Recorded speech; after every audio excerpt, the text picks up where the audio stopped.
श्री शिवाय नमस्तुभ्यम। हम सबको पता है कि 23 दिसंबर को 2024 की आखिरी सोमवार की अष्टमी पड़ रही है। अब इसके बाद की जो सोमवार की अष्टमी पड़ेगी वो सीधा 2025 में पड़ेगी। तो इसका मतलब है ये आपके पास में आखिरी मौका है। इत्र वाला अगर आपने उपाय कर लिया तो आपके घर में कभी कोई व्यक्ति बीमार नहीं पड़ सकता, कभी आपकी फैमिली में आपके घर में कोई संकट नहीं आएगा। आखिरी मौका है, करिएगा, जो कि पूज्य गुरु जी की कथा से सुन के बहुत अच्छे से आपको समझाऊंगा। ठीक है ना। इत्र मुझे अच्छे से पता है और मुझे उम्मीद है कि आप सभी के घरों में इत्र होगा, है ना। क्या करिएगा, आप मार्केट जाना और इस तरीके से इत्र लेके आना। देखो, इत्र लेना है आपको, परफ्यूम नहीं लेना जो फुस फुस करके परफ्यूम लेते, वो नहीं, हमें इत्र की जरूरत पड़ेगी। ठीक है ना, ले लिया। अब इत्र लेने के बाद में आपको लेना होगा इस तरीके से हल्दी, है ना। पीसी हल्दी का ही इस्तेमाल करेंगे, खड़ी हल्दी का इस्तेमाल आपको नहीं करना। ठीक है ना, एक चुटकी लीजिएगा और फिर आपको लेना है इस तरीके से तांबे का लोटा। ठीक है ना, तरीका समझेंगे। आपको इसके अंदर जल भरना है। सोमवार की अष्टमी का दिन भोले शंकर और माता सती के मिलन का दिन होता है, आपको पता होगा, गुरुजी ने कथा में बताया था। तो जल के अंदर क्या डालोगे, आपको गंगा जल डालना है। दो चीजें और डालनी है। वो कौन सी चीजें, मैंने जो आपको इत्र दिखाया ना, उस इत्र को डाल देना, और मैंने जो आपको हल्दी दिखाई उस हल्दी को डाल देना। यानी कि इत्र भी डालना है और हल्दी भी डालनी है। अब इस कलश को आपके घर का जो भी व्यक्ति बीमार पड़ा है या गुस्सा करता है या क्रोध करता है, बहुत टेंशन में रहते हो उस व्यक्ति की वजह से, उसके ऊपर से इस कलश को 7 बार घुमा देना। कितनी बार घुमाओगे, 7 बार। अगर मान लेते हैं किन्हीं कारणवश आप 7 बार इस कलश को नहीं घुमा पाते हो तो उस व्यक्ति से हाथों से बस एक बार टच करा दो, एक बार स्पर्श करा दो, है ना। इतना सब कुछ करने के बाद में अब आपको सोमवार की अष्टमी के दिन शाम के टाइम पे प्रदोष काल में कहां पे जाना है, पीपल वृक्ष के नीचे। ध्यान रखिएगा, आपको इस उपाय को पीपल पेड़ के नीचे ही करना है। आखिरी मौका आपके पास में है, ध्यान रखिएगा, पीपल पेड़ के नीचे जाना। अब आपको वहां पे 2 नाम लेकर के इस पूरे उपाय को करना। जब आप उस जल को पीपल वृक्ष के नीचे समर्पित कर रहे होगे तो एक नाम लेना है महादेव का, और वो नाम है पिपलेश्वर महादेव। फिर से बोल रहा हूं, कौन सा नाम लोगे, पिपलेश्वर महादेव के नाम से उसको पूरा का पूरा समर्पित करना। अब समझिएगा, जब पीपल पेड़ की छाल पे उसे समर्पित करोगे तो ऐसे ऐसे बहता हुआ नीचे गिरेगा। अरे गिरेगा ना, आप अपने साथ किसी और व्यक्ति को साथ में लेके जाना और उससे कहना कि वो यहाँ पे हल्का सा कोई कटोरी, कोई ग्लास, कोई भी कुछ लगा करके जल को थोड़ा सा रोक लेगा। ठीक है ना, वही जल रुका हुआ आप लेकर के जाएंगे। कहाँ पे, आप अपने घर पे लेकर के जाना। जो भी व्यक्ति घर में आपके बीमार रहता है, परेशान रहता है, जब वह व्यक्ति रात में सोने के लिए जाता है, शरीर के जिस भी अंग में उसको बीमारी है, उस स्थान पर अवधूतेश्वर महादेव के नाम से उस जल को लगा लेने से शरीर की वो बीमारी धीरे धीरे खत्म होना स्टार्ट हो जाती है। यह उपाय मात्र सोमवार की अष्टमी पे करते हैं। आपके पास में 2024 का ये आखिरी मौका है। अब यहां पे मेरी बात समझिएगा, गलतियां नहीं करनी है।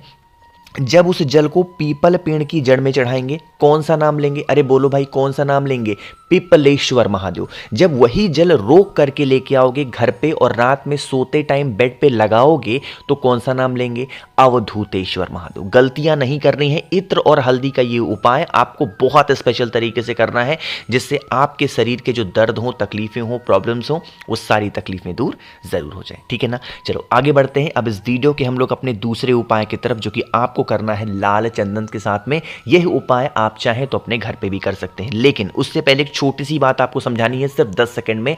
आप सभी लोगों के लिए बहुत ही प्यारा सा ऑफर है, और वो है 7 मुखी रुद्राक्ष या 9 मुखी। इनमें से कोई भी एक रुद्राक्ष आप लेते हैं, यह ऑफर सिर्फ 23 दिसंबर रात को 12 बजे तक है। इसके बाद ये ऑफर सीधा 2025 में आएगा, ध्यान रखिएगा।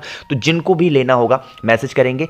7 मुखी रुद्राक्ष या 9 मुखी रुद्राक्ष अगर आप लेते हैं तो इसके साथ में आपको बहुत सारी चीजें फ्री दे रहा हूं। वही ऑफर है, 5 मुखी रुद्राक्ष फ्री मिलेगी, 3 मुखी रुद्राक्ष आपको फ्री मिलेगी। आपके बच्चों के लिए 108 कमल गट्टे की पूरी माला ही फ्री दे रहा हूं, और प्लस महादेव को समर्पित करने के लिए 50 ग्राम भस्म मिल रही है। इन सभी चीजों का लाभ उठाने के लिए मुझे मैसेज कर सकते हैं 9005643345। ये मेरा व्हाट्सएप नंबर है, मैसेज करेंगे। जो लोग सीरियस होंगे वही मैसेज करिएगा, मजाक करने के लिए नहीं। ठीक है ना।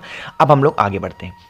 देखो लाल चंदन आपको दिख रहा है, सबसे पहले समझ लेते हैं इस लाल चंदन से आप कोई भी उपाय करोगे तो आपको इसके बेनिफिट क्या होंगे। जैसे मान लो कि आप पे घर में कोई भी व्यक्ति बीमार पड़ा है और उसकी बीमारी ही ठीक नहीं हो पा रही है, बहुत चिंतित चल रहे हो, तो आप इस उपाय को करेंगे। इसके लिए हमें 3 चीज़ों की ज़रूरत पड़ेगी। सबसे पहले आपको 1 चुटकी लाल चंदन लेना है। लाल चंदन लेने के बाद में आपको पीपल के पत्ते लेने, कितने, या तो 3 ले लो, या तो 4 ले लो, 5 ले लो, लेकिन 3 से कम नहीं लेनी है, ठीक है ना। पीपल के पत्ते लीजिएगा, साथ ही साथ 1 चुटकी काला तिल लेंगे। बहुत ज़्यादा लेने की ज़रूरत नहीं है, सिर्फ 1 चुटकी काला तिल लीजिएगा। और फिर आपको लेनी है हल्दी की गांठ लेनी है। इस बार हमें पिसी हल्दी नहीं लेनी है, हल्दी की गांठ या तो 2 ले लो या 3 ले लो, ठीक है ना।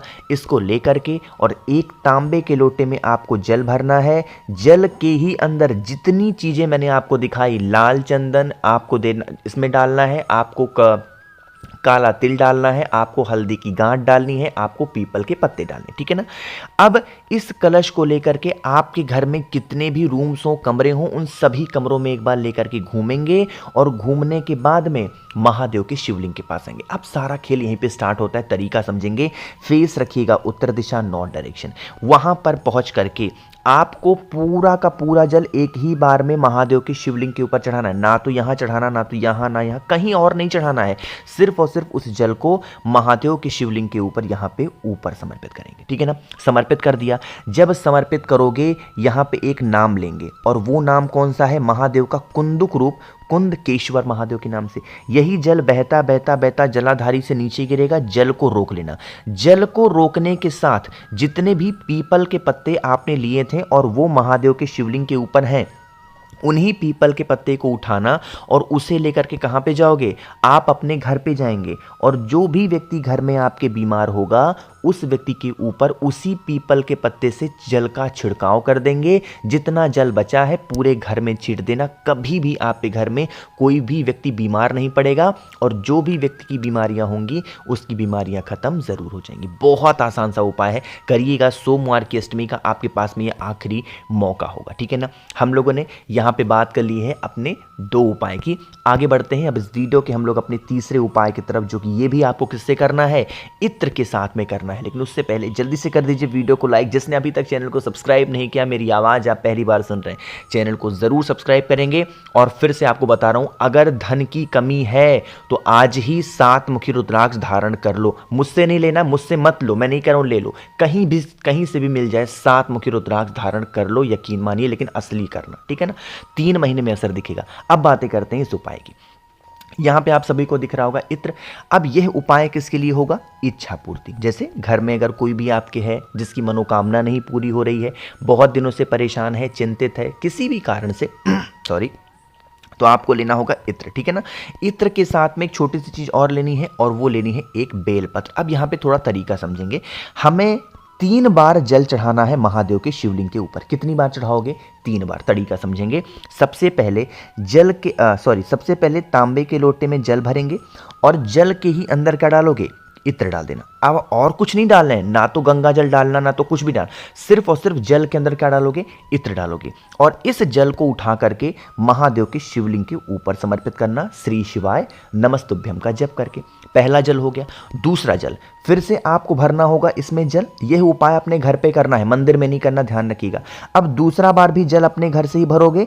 अब जल के अंदर जो मैंने आपको बेलपत्र दिखाई है, उस एक बेलपत्र को डाल देना। और अब ये दूसरा जल उठाना, फिर महादेव के शिवलिंग के ऊपर फिर से कुंदकेश्वर महादेव के नाम से, अब इस बार जो आपकी मनोकामना है, जो आपकी विशेष है, जो आपकी इच्छा है, वह बोल के चढ़ा देना। 2 काम हो गया। तीसरा काम आपको और करना है कि अब आपको इस कलश के अंदर सिर्फ जल भरना है। अब जल के अंदर कुछ भी नहीं डालना, सादा जल भरेंगे। और इस बार आपको कुंदकेश्वर महादेव का नाम नहीं लेना है, बल्कि श्री शिवाय नमस्तुभ्यम का जप करके महादेव के शिवलिंग के ऊपर उस जल को समर्पित करना है। जल जब गिरेगा इस जल को रोक करके अपने आंखों पे और अपने कंठ पे उस जल को लगा करके अपनी मनोकामना कह देना। जिस कारण से या जितने दिन से आपकी इच्छा पूरी नहीं हो पा रही है वो विशेष पूरी होंगी। एक चीज का ध्यान रखिएगा, याद दिला दूं, जो पहला जल चढ़ाओगे वो कौन सा चढ़ाओगे? इत्र वाला। दूसरा जल चढ़ाओगे कौन सा चढ़ाओगे? बेलपत्र वाला। और तीसरा जल कौन सा चढ़ाओगे? सादा जल चढ़ाएंगे। ये 3 बार जल चढ़ाने का जो उपाय है सोमवार की अष्टमी का शाम के टाइम पे प्रदोष काल में अगर आप अपने घर पे ही करते हैं तो आपको कहीं भटकने की जरूरत नहीं है। परिवार आपका खुश रहेगा और मनोकामना तो पूरी जरूर होगी। आगे बढ़ते हैं अब इस वीडियो के हम लोग अपने इस चौथे उपाय की तरफ, जो कि आपको करना होगा धन प्राप्ति के लिए। यानी कि घर में अगर आपके पैसे ही नहीं टिक रहे, बहुत परेशान हो, बहुत चिंतित चलते हो, इस उपाय को करेंगे। पहला काम तो यही करना है, 7 मुखी रुद्राक्ष धारण कर लो। मेरी बात मान लो, अगर आपको छोटा भाई बड़ा भाई जो भी मानते हो, लेकिन आपको कभी धन की कमी नहीं होगी। अब ये उपाय में आपको जरूरत पड़ेगी एक लाल पुष्प की। किसकी जरूरत पड़ेगी? लाल पुष्प की। लाल पुष्प के साथ में फिर से आपको लेना है इस तरीके से इत्र। ध्यान रखिएगा, हमें इत्र ही लेना है। आपको जो परफ्यूम होता है ना, परफ्यूम वगैरह नहीं लेना, इत्र ही लेना है। और इसको लेकर के पहुंच जाएंगे महादेव के शिवलिंग के पास में। तरीका समझेंगे। सबसे पहला काम करेंगे, आपको 1 लोटा शुद्ध जल तांबे के लोटे से ओम श्रीम नमः मंत्र क्या बोलना है इस बार मैं यहां पे लिख भी दे रहा हूं, वरना भूल भी बहुत जल्दी जाते हो। ओम श्रीम नमः, इस मंत्र का स्मरण करके पहले आपको जल चढ़ाना। जल चढ़ाने के बाद में जो आपके पास में लाल पुष्प है, उस लाल पुष्प पर 2 से 3 बूंद इत्र गिरा करके और आपको माँ लक्ष्मी का ध्यान करते हुए, स्मरण करते हुए सोमवार की अष्टमी पे शाम के टाइम पे प्रदोष काल में सीधा महादेव के शिवलिंग के ऊपर अगर आप रख देते हैं तो धन की जो समस्या आपके घर में चल रही है, कर्ज की जो समस्या आपके घर में चल रही है, वो सारी समस्या खत्म होगी। मंत्र ध्यान रखिएगा, मां लक्ष्मी का बहुत बड़ा मंत्र है ओम श्रीम नमः। इस मंत्र का ध्यान जरूर करेंगे, ठीक है ना। बाकी मैंने कोशिश की आप सभी को हर एक बातों को अच्छा समझाने की। आपके पास में बार बार बता रहा हूं, आखिरी मौका है ये सोमवार की अष्टमी का और 2024 का ये आखिरी ऑफर भी है रुद्राक्ष का। चाहिए होगा मैसेज कर दीजिएगा। बाकी वीडियो पसंद आई हो तो लाइक करेंगे। कुछ भी पूछना है नीचे कमेंट सेक्शन में पूछें। और मेरे जितने भी भाई बहन आवाज़ आज मेरी पहली बार सुन रहे हैं, चैनल को ज़रूर सब्सक्राइब करेंगे। श्री शिवाय नमस्तुभ्यम।